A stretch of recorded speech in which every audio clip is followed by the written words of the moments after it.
오늘 이 시간은 디도서 1장 경건과 진리에 대해서 말씀을 나누겠습니다. 사도 바울은 거레대에 있는 디도에게 편지를 썼습니다. 사도 바울에게는 믿음의 아들이 두 사람 있는데 디모데와 디도입니다.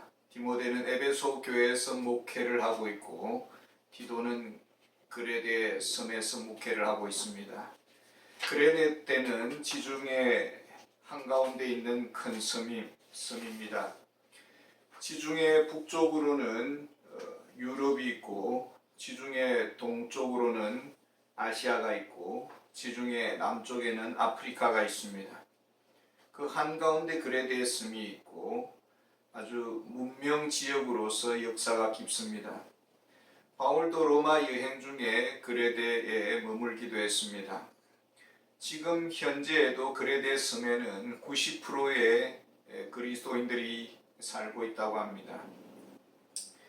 디도가 목회할 당시 교회와 사회 풍토는 어떠했습니까? 12절에 보면은 그레데인 중에 어떤 선지자가 말하되 그레데인들은 항상 거짓말쟁이며 악한 짐승이며 배만 위하는 게으름뱅이라 하니, 이것이 디도가 목회할 당시의 그레데인들의 모습이었습니다. 도덕적으로 낮은 수준이었습니다. 아무런 꿈도 소망도 없는 그런 짐승과 같은 삶을 살았다라는 것입니다. 그레데 섬 사람들 중에 오순절날 유대인들이 절기를 지키러 예루살렘에 왔습니다. 베드로의 설교를 듣고 기독교인으로 개종하게 됩니다. 그리고 그레데 섬으로 돌아가서 교회를 세우게 되는 것입니다. 복음이 증거되었고 교회가 세워졌습니다. 그런데 사회는 변화가 되지 않았습니다. 거짓 교사들이 많이 교회 안에 들어와 교회를 어지럽혔습니다. 이런 흔들리는 그런 그레데 섬에 디도를 보낸 것입니다. 디도를 보낸 목적에 대해서 바울은 이렇게 밝히고 있습니다. 5절에 내가 너를 그레데에 남겨둔 이유는 남은 일을 정리하고 내가 명한 대로 각 성의 장로들을 세우게 하려 함이니, 여기서 장로는 오늘날 영적 지도자를 말합니다. 감독과 목사와 장로는 같은 영적 지도자의 위치를 말을 하고 있는 것입니다. 영적 리더를 세워서 그레데 섬에 있는 교회들을 잘 지켜나가야 된다라는 것입니다. 교회를 건강하게 세워야 되고 복음 전도를 온전하게 해야 됩니다. 바울은 디모데 전서를 기록한 이후에 디도서를 쓰게 됩니다. 주 62년에서 64년경에 바울이 로마 감옥에서 1차로 나온 이후에 고린도 또는 니고볼리에 머물 때에 디도에게 편지를 썼습니다. 그리고 마지막으로 디모데 후서를 기록하게 됩니다. 그러니까 디도서는 디모데 전 후서 그 사이에 기록되었습니다. 믿음의 두 아들에게 바울은 말년에 편지로서 저들의 목회를 지원하고 있는 것입니다. 효과적인 복음 전도를 위해서 영적 지도자들을 세우라고 권면을 하고 있습니다. 1절에서 4절은 인사를 나누고 있는데 그 인사의 내용이 좀 긴 편입니다. 1절에 보면은 하나님의 종이요 예수 그리스도의 사도인 나 바울이 사도된 것은 하나님이 택하신 자들의 믿음과 경건함에 속한 진리의 지식과 영생의 소망을 위함이라. 영원한 창세 전에 하나님께서 당신의 백성들을 택하셨습니다. 구원받은 자를 예정하시고 선택하셨습니다. 그리고 택함받은 자들이 이 세상에 살면서 구원을 받으려면 믿음이 있어야 합니다. 이 믿음은 들음에서 난다. 진리의 지식을 들음에서 믿음이 생기는 것입니다. 진리를 들음으로 믿음이 생기고, 이 믿음은 진리를 들을 때에 택한 백성들이 구원을 받게 되는 것입니다. 진리의 지식을 들은 자는 믿음으로 구원을 받았습니다. 구원받은 자는 영생의 소망을 가운데 살아가게 되고 죽어도서 다시 사는 부활 생명을 누리게 되는 것입니다. 그리고 영원한 아버지의 집에서 우리는 살아갈 것을 이미 예약해 놓았습니다. 그러나 이 세상을 살아가는 동안 남은 시간이 있습니다. 구원은 받았습니다. 그러나 죄 가운데 구원받았고 저주 가운데 구원받았고 타락 가운데 구원받았습니다. 구원받은 자는 어떤 삶으로 열매를 맺어야 합니까? 경건의 삶으로 자라가야 되고 거룩함으로 나아가야 된다라는 것입니다. 거룩의 본체이신 예수 그리스도를 닮아가야 합니다. 무엇으로 성장이 가능할까요? 진리의 지식을 들음으로, 진리의 지식을 들음으로 믿음이 생기고 진리의 지식을 배움으로 우리는 거룩함에 이르게 된다라는 것입니다. 이 변화, 이 성화는 평생토록 이루어지는 것입니다. 우리가 구원받은 것, 우리가 선택받은 것, 우리가 영생의 소망을 가지고 있는 것을 우리가 어떻게 아느냐라는 것입니다. 2절에 보면은 이 영생은 거짓이 없으신 하나님이 영원 전부터 약속하신 것인데, 창세전에 하나님께서 우리를 구원하기로 약속하셨습니다. 영생을 주기로 약속하셨습니다. 그래서 우리가 주 예수를 믿음으로 선택을 받았지만은 우리가 주 예수님을 믿을 때에 구원을 받게 되는 것입니다. 이것을 약속해 주셨습니다. 예수 그리스도께 속한 택함 받은 자들은 말씀을 통해서 구원받기로 영원전부터 이 구속 언약 안에 이렇게 묶여져 있는 것입니다.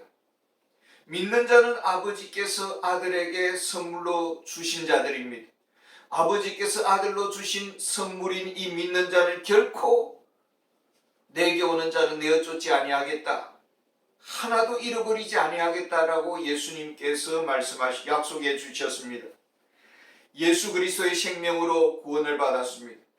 우리는 이제 아버지께서 아들에게 선물로 주신 아들의 소유물이 된 것입니다. 그래서 우리가 하나님을 아버지라 부르고 또 예수님을 우리의 구주, 나의 주, 나의 주님이라고 부르는 것입니다. 우리가 구원을 받았습니다. 우리가 거룩함에 이르도록 자라가고 있습니다. 그리고 영생의 소망을 가지고 있습니다. 마침내 주님 오시는 날 영원한 부활의 생명에 들어갈 것입니다. 이 모든 것을 우리가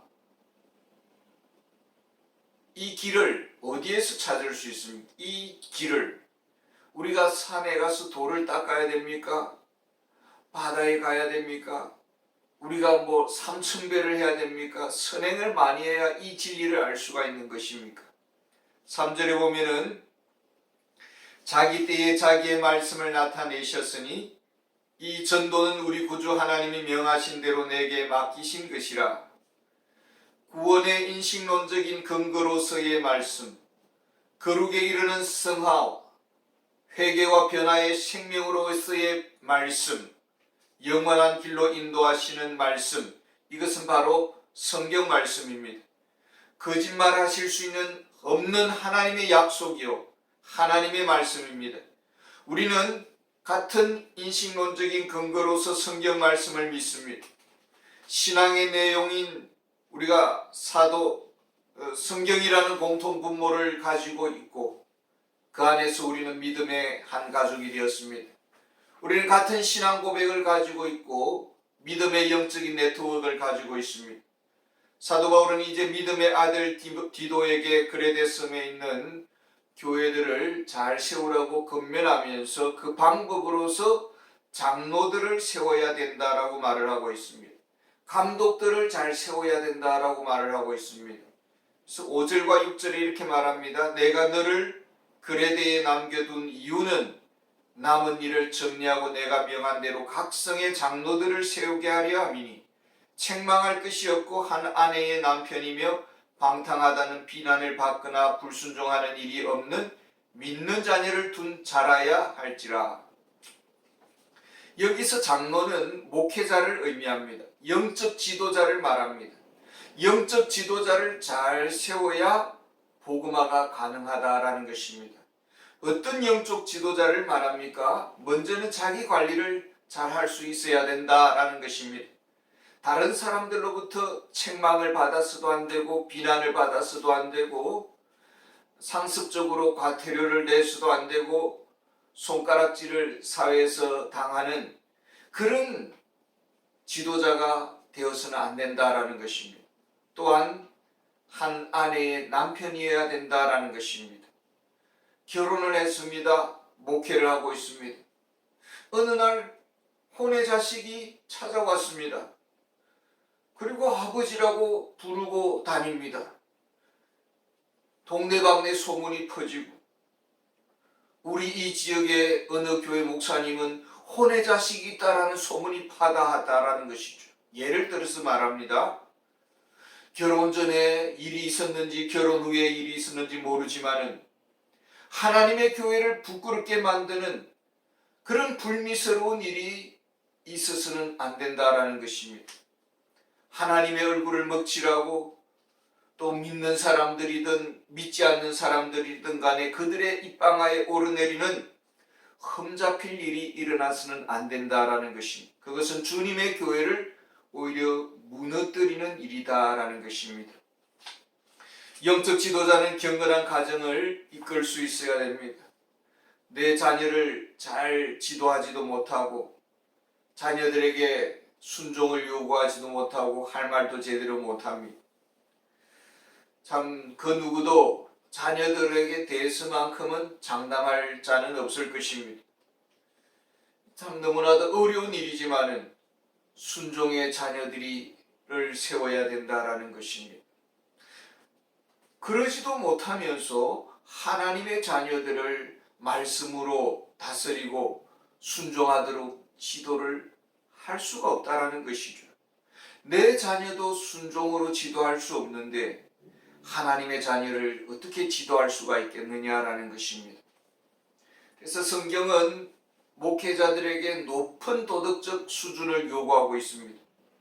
이것은 실력하고도 상관이 없고 학벌하고도 상관이 없고 기도를 얼마나 많이 하는가도 상관이 없고 설교를 얼마나 잘하느냐와도 상관이 없습니다. 기본적으로 하나님이 요구하시는 도덕적 수준에 적합해야 한다라는 것입니다. 왜 이렇게 어려운 짐을 요구하고 있습니까? 왜 높은 도덕적 수준을 목회자는 포기하지 말아야 되는 것입니까? 교회 안에 거짓 교사가 있다고 합시다. 교회 안에 복음의 적대자가 숨어 있다고 합시다. 교회 안에 내부의 적이 항상 도살일 수가 있습니다. 저들은 어떻게 합니까? 9절에 보면은 밑번 말씀의 가르침을 그대로 지켜야 하리니 이는 능히 바른 교훈으로 건면하고 거슬러 말하는 자들을 책망하게 하려 함이라. 주님의 교회 안에서 순종하지 아니하고 대적하고 거슬러 말하는 자가 있다라는 것입니다. 이들에게 책망해야 되고 잘못된 것을 정리해야 되고 굽은 것을 바르게 펴야 되고 꺾어진 것을 다시 세워야 합니다. 그런데 영적 지도자가 굽어졌고 본이 되어야 될 지도자가 꺾여졌습니다. 검은 숯불 위를 걸어서 옷이 더럽게 타버렸습니다. 옷이 걸레가 되었습니다. 그런 사람이 다른 사람에게 옷을 깨끗하게 입으라는 둥, 찢어진 옷을 기워 입으라는 둥 말을 할 수가 있겠느냐라는 것입니다. 주님의 교회를 온전하게 세우기에는 많은 부담을 안게 되는 것이죠.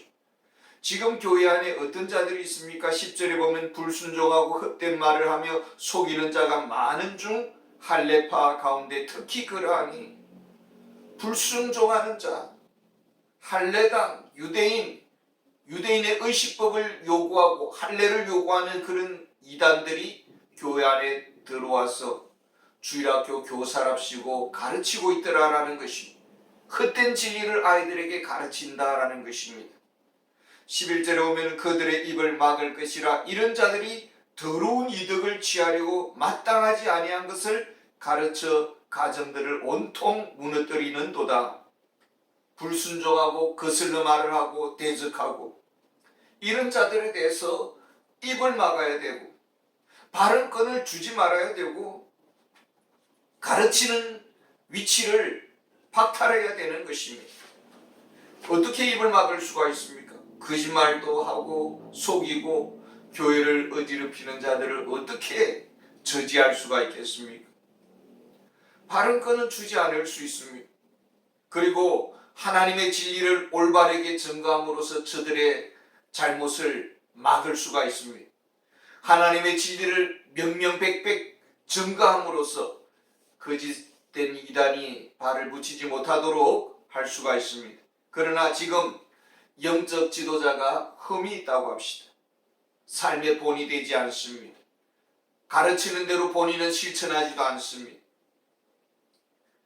옷은 찢어지고 냄새가 나고 이것은 영적으로 말을 하는 것입니다. 동네방네 사람들로부터 입방아에 오르내리고 있습니다.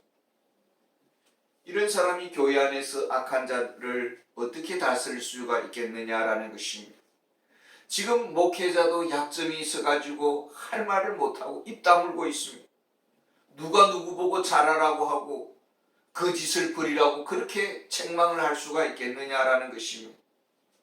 교회가 거짓 교사들이 파헤치는 그런 아주 무방비 상태가 될 것입니다. 이단들이 들어와도 대처할 능력이 없습니다. 무기력하고 할 말이 없고 엄히 꾸짖을 수가 없습니다. 왜요? 본이 되지 않기 때문에 그렇습니다. 너무나 많이 도덕적인 수준을 내려놓았습니다. 낮은 도덕적 수준을 가지고 있는 것이죠. 그리고 서로 진흙탕에 뒹굴고 있는 것입니다. 서로 맘먹고 권위가 무너졌습니다. 도덕적 수준이 아주 낮음으로 말미암아 더 이상 교회가 세상에 빛이 되지 못하고 있습니다. 오히려 세상 사람들이 교회부터 개혁하라. 교회가 더 걱정이다. 교회부터 정직하라. 교회부터 깨끗하라. 그렇게 손가락질을 하는 것입니다. 너무 많은 도덕적 실패를 묵인하고 도덕적 패배에 노출되었기 때문에 할 말 없는 교회가 된 것입니다. 어디에 문제가 있습니까? 예수님은 분명하게 말씀했습니다. 그 열매로 알리라. 우리의 거룩은 어디서 오는 것입니까? 우리의 변화는 어디서부터 오는 것입니까? 1절에 보면은 믿음과 경건함에 속한 진리의 지식 이렇게 말을 하고 있습니다. 진리의 지식이 없이는 경건의 열매를 맺을 수 없다라는 것입니다. 하나님의 말씀을 붙잡지 아니하면은 경건의 삶에 이르지 못한다라는 것입니다. 경건의 능력을 가질 수 없다라는 것입니다.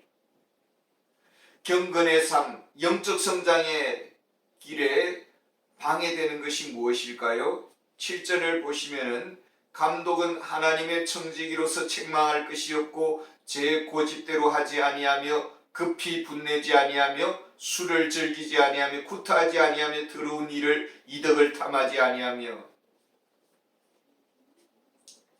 아주 저급한 저질적 성품을 가져서는 안 된다라는 것을 말을 하고 있습니다. 우리가 긴장된 삶을 살아가고 있습니다. 그리고 스트레스, 압박도 받습니다. 마음을 좀 다스리고 싶고 가라앉히고 싶습니다. 사도 바울은 자신을 쳐서 복종시킨다 그렇게 말합니다. 자기의 몸을 구타해서라도 자기의 마음을 다스리려고 했다라는 것이죠. 우리가 살면서 좀 릴렉스가 필요합니다. 그래서 오락거리를 찾기도 하고 우리의 몸과 마음을 풀어주는 그런 쾌락을 찾습니다. 그런데 자칫 잘못하면은 술을 찾게 될 수 있다라는 것이죠. 유럽에는 로마 1세기 당시에는 로마가 세계를 지배할 때에 로마 군인들이 가는 곳곳마다 음료수를 찾는데 그 음료수가 뭐냐면 포도주입니다. 대량의 포도주가 필요하니까 수많은 유럽의 그 밭들을 포도밭으로 다 만들어 버렸습니다. 그리고는 술을 만드는 것이죠. 그래서 술 문화가 아주 발달되어 있습니다. 저는 잘 모릅니다만은 식전에 마시는 그런 음료 술도 있고 식중에 마시는 술도 있고 식후에 마시는 술도 있고 이런 술의 용도도 다양하다라는 것입니다. 술집들이 얼마나 많습니까? 바가 얼마나 많습니까? 근데 술의 특징이 우리를 릴렉스해 줄 수는 있습니다만은 더 나아가서 우리를 멍청하게 만들고 머리를 흐리게 만들고 감각을 둔감하게 만드는 것입니다. 술뿐이겠습니까? 마약, 또 여러 가지 우리의 삶에 지나친 그런 TV, 중독 이런 것도 있겠죠. 오늘날 보면 TV에 얼마나 많은 드라마나 영화들이 무궁무진합니까? 거기에 푹 빠지면은 이제는 우리의 감정, 우리의 영혼, 우리의 양심도 점점 무뎌져 가는 것입니다. 그래서 거룩한 삶, 경건의 능력을 점점 잃어버리게 되는 것입니다. 거짓 교사를 탓할 것이 아닙니다. 영적 지도자인 우리 자신을 돌아보고 그리스도인인 우리 자신들을 돌아보아야 될 것입니다. 기도가 회복되고 말씀 읽기가 회복되고 하나님의 거룩한 형상을 닮아가는 그런 영적 지도자, 높은 도덕적 영성을 갖춘 그리스도인, 그렇게 될 때에 정말 지금 그레데 섬에 90% 이상의 그리스도인이 있다고 하는데 그와 같이 거짓 이단들이 발을 붙이지 못할 것이고 전도의 문은 강력하게 열리게 될 줄 믿습니다. 이 땅 위에 그리스도의 복음의 푸른 계절이 다시 임하기를 원합니다. 감사합니다.